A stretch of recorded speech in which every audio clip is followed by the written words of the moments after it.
तो कहानी के शुरू में हमें एक आदमी दिखाया जाता है जो पहाड़ी रेगिस्तान रास्ते से गुजरता घर की तरफ जा रहा था। इसी बीच जब वो अपनी गाड़ी रोकता है तो बाहर निकलकर वहाँ वो दूर आसमान से गिरती रोशनी देखता है। जब वो उसे देखने उसके पास जाता है तो वहाँ पर बहुत बड़ा अंडा था। वो अब उसकी तस्वीर बनाकर फोन में लेकर टेस्ट करने लगता है, पर तभी वहाँ एक बहुत बड़ा एलियन आ जाता है जो दिखने में बिल्कुल डायनासोर की तरह लग रहा था, जिसे देखकर वो आदमी बहुत डर जाता है और वहाँ से अपनी गाड़ी में बैठकर गाड़ी को तेजी से भगाता है। पर एलियन ने उसे पकड़ लिया था, अपने टेंटिकल से पकड़कर मार देता है, फिर उसका सारा खून चूस लेता है। इसके बाद कहानी में हमें पास ही की जगह को दिखाया जाता है जहाँ पर एक कैंप था। कैंप के लीडर्स आपस में बात कर रहे थे कि कुछ देर के बाद उनके कैंप में ट्रिप के लिए कुछ लोग आने वाले हैं। उनके इस कैंप में कुछ और भी साथी थे, जिनमें एक लड़का जिसका नाम रॉड था वो भी इस ग्रुप के साथ मिलकर काम किया करता था। फिर इसके कुछ देर के बाद यहाँ पर एक हेलीकॉप्टर आता है जिसमें कुछ लड़के लड़कियाँ थी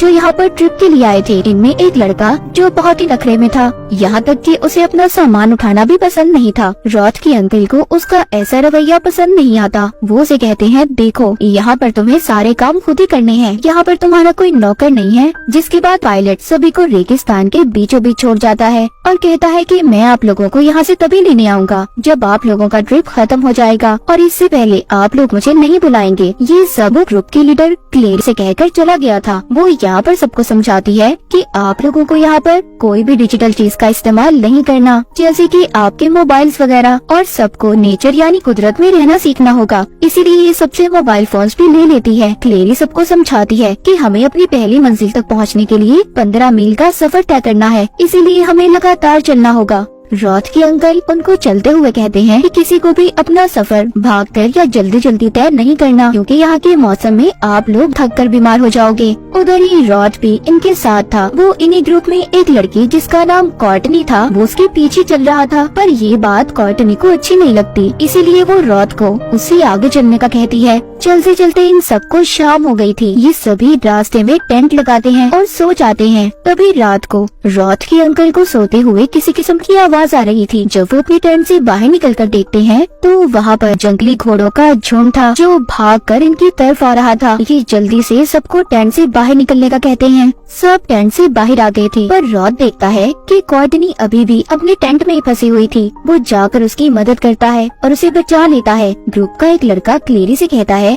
कि हम यहाँ पर घोड़ों के हमले से मर भी सकते थे, आप लोग हमारा क्या ख्याल रख रहे हैं। मगर वो उसे शांत करती है और फिर सबको अपना सामान समेटने का कहती है। वो ये भी बताती है कि हमें जल्दी यहाँ से जाना होगा, यहाँ पर हमें खतरा है, और निकल जाते हैं। ये सभी चलते हुए काफी आगे तक आ गए थे। सब उस जगह पर पहुँच गए थे जहाँ पर आसमान से रोशनी गिरी थी, मतलब वही जगह जो हमने कहानी के शुरू में देखी थी। जब ये वहाँ जाते हैं तो वहाँ पर उस आदमी का फोन में मिलता है जिसको एलियन ने मार दिया था। वहाँ पर पड़े वो उसी अंडे को भी देखते हैं। उसे देखकर सब अपने अपने तरीके से सोचने लगे थे। तभी वहीं पर क्लेरी और रॉड के अंकल उस जगह का मुआयना करने लगते हैं तो वहाँ पर उन्हें उस आदमी की गाड़ी दिखाई देती है जिसको एलियन ने मार दिया था। रॉड के अंकल जब उस गाड़ी का दरवाजा खोलते हैं तो उसमें उस आदमी की लाश थी जिसमें से सारा खून गायब था। रॉड के अंकल सोचते हैं ये परेशानी बहुत बड़ी है, यहाँ पर बहुत बड़ा खतरा है, इसीलिए हमें जल्दी यहाँ से चलना होगा। पर क्लेरी उन्हें मना करती है, कहती है हम ऐसे अपने ट्रिप को बीच में खत्म करके नहीं जा सकते, क्योंकि कुछ वक्त पहले हमारा एग्रीमेंट साइन हुआ है, हम जेल में भी जा सकते हैं और हमारा टूरिस्ट गाइड का लाइसेंस भी कैंसिल हो जाएगा। ये बात सुनकर रॉड के अंकल बहुत नाराज हो जाते हैं क्योंकि उन्हें इस बात के बारे में कुछ भी नहीं पता था। क्लेरी ये भी कहती है कि ये बात रॉड को नहीं पता चलनी चाहिए कि हमने यहाँ पर किसी आदमी की लाश को देखा है।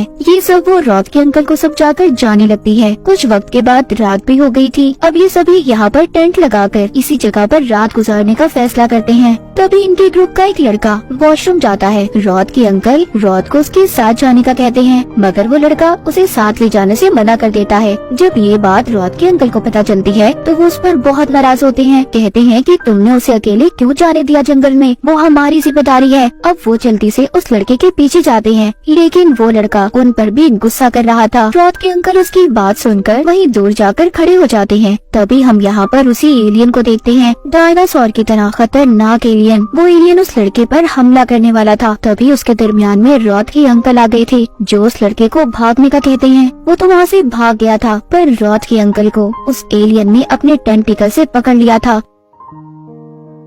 जब उधर कैंप में रॉथ को अपने अंकल की चीखने की आवाजें सुनाई देती हैं, तो वो भाग कर जाता है। इससे पहले वो अपने अंकल को बचा पाता, उस एलियन ने अपने टेंटिकल से उनका सारा खून चूस लिया था और उन्हें मार देता है। रॉथ अपने अंकल की ऐसी हालत देखकर बहुत रोता है। वहाँ पर जितने भी लोग थे सभी परेशान हो गए थे। रॉथ सबसे कहता है, फिक्र नहीं करें, एक महफूज जगह है, हम लोग वहाँ पर जाएंगे और कल सुबह हम अपने कैंप में वापस चले जाएंगे। अब रॉथ सबको लेकर एक केव गार के अंदर आ गया था। कहता है, ये जगह हम सबके लिए महफूज है, हमें यहाँ पर कोई खतरा नहीं है। तभी वहाँ पर एक लड़के को कुछ चिपचिपा महसूस होता है जो हर जगह पर था। रॉथ का रेडियो भी आवाज कर रहा था जो आने वाले खतरे के बारे में बता रहा था। जब ये उस जगह पर रोशनी करके देखते हैं तो वहाँ पर वो ही एलियन था। सभी अब यहाँ से भी भागते हैं, पर भागते हुए एक लड़का वहीं पर गिर गया था। रॉथ उसको बचाने जाता है, लेकिन एलियन ने उसे अपने टेंटिकल से पकड़ लिया था और उसे भी मार देता है। बाहर आकर रॉथ सबको कहता है, हमें जल्द ही अपने मेन कैंप बेस में वापस पहुंचना होगा, हमारी जान तभी बच सकती है। अब ये चाहते हुए दोबारा से उस एलियन के अंडे को देखते हैं और पास ही उस आदमी की गाड़ी को भी।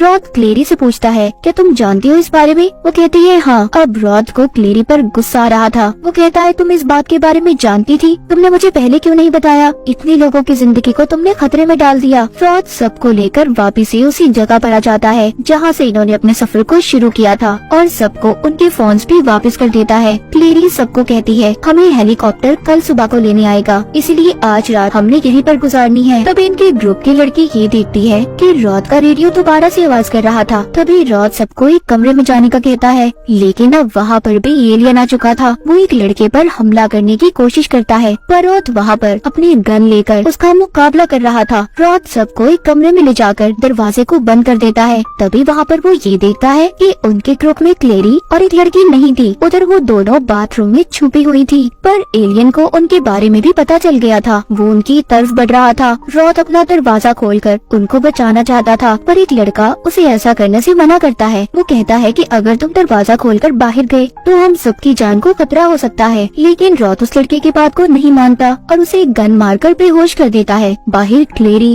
और उसके साथ जो लड़की थी वो एलियन से अपनी जान बचाकर भाग रही थी। वहाँ पर पहुँच जाती है जहाँ पर बाकी के लोग थे, तो उसी लड़की तो दरवाजा खोलकर अंदर चली गई थी, पर बेचारी क्लेरी बाहर ही रह जाती है। वो एलियन अभी भी इनका पीछा कर रहा था और आकर अपने टेंटिकल से क्लेरी को पकड़ लेता है। वो उसे भी मारने वाला था, पर रॉथ अपनी गन से उस पर गोली चलाता है। एलियन ने क्लेरी को तो छोड़ दिया था, लेकिन अब बहुत देर हो चुकी थी। एलियन ने क्लेरी के सारे खून को निकाल लिया था, वो मरने वाली थी। वो रॉथ से कहती है कि मुझसे गलती हो गई कि मैंने तुम्हें नहीं बताया, तुम सबको यहाँ से लेकर चले जाओ। इतना कहने के बाद उसकी भी मौत हो जाती है। रॉथ अब दोबारा से चेक करता है, पर अब इस बार रेडियो पर उसके कोई आवाज नहीं थी। वो सबसे कहता है कि आज रात हम सबको इसी कमरे में रहना होगा। रात को रॉथ कॉर्टनी को अपने बचपन की बातें बताता है। कहता है, मेरा इस दुनिया में कोई नहीं था और मुझे मेरे अंकल ने ही पाला था, पर उस खौफनाक एलियन ने उन्हें भी मार दिया। सब बातें सुनकर कॉर्टनी भी उसे अपने बारे में बताती है। कहती है, मेरा भी इस दुनिया में कोई नहीं है। रॉथ इसे पसंद करने लगा था। सुबह होते ही इनकी कैंप का पायलट हेलीकॉप्टर लेकर आ जाता है। रॉथ उससे कहता है, हमें जल्दी यहाँ से निकलना होगा,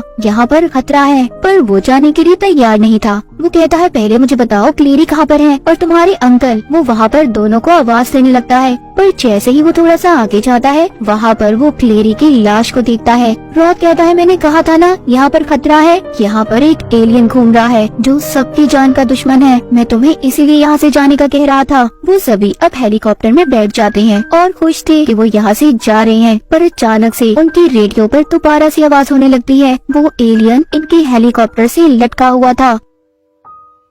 रॉथ उस पर अपनी गन से गोली चलाता है, पर वो एलियन उनकी ग्रुप की एक लड़की को पकड़कर उसका खून पीने लगता है। रॉथ बाकियों की जान बचाने के लिए सबसे कहता है कि नीचे कूद जाओ। सभी ऐसा ही करते हैं, पर हेलीकॉप्टर का पायलट उस एलियन को खत्म करने का सोचता है। वो अपने हेलीकॉप्टर को पहाड़ में देकर मारता है, जिससे वो तो तबाह हो गया था। सब अब ये समझ रहे थे कि साथ में उसने एलियन को भी मार दिया, पर रॉथ कहता है, मुझे लगता है वो एलियन अभी भी जिंदा है। वो सबसे यहाँ पर करीब ही एक फार्म हाउस पर जाने का कहता है जो इसकी साथी का ही था। कहता है, हम वहाँ पर जाकर बच सकते हैं। तभी वहाँ पर एक लड़का जाने से मना कर देता है क्योंकि वो बहुत ज्यादा थक गया था। रॉथ कहता है, हमें चलते रहना होगा, लेकिन वो लड़का अब रॉथ पर हमला करता है और उसे लड़ने लगता है। रॉथ भी उसे मारता है। कहता है, है तुम्हें हमारे साथ आना है तो आओ, वरना यहीं पर रहो। अब खैर ये सभी फार्म हाउस पर आ जाते हैं, जहाँ पहुँचकर रॉथ अपनी साथी को एलियन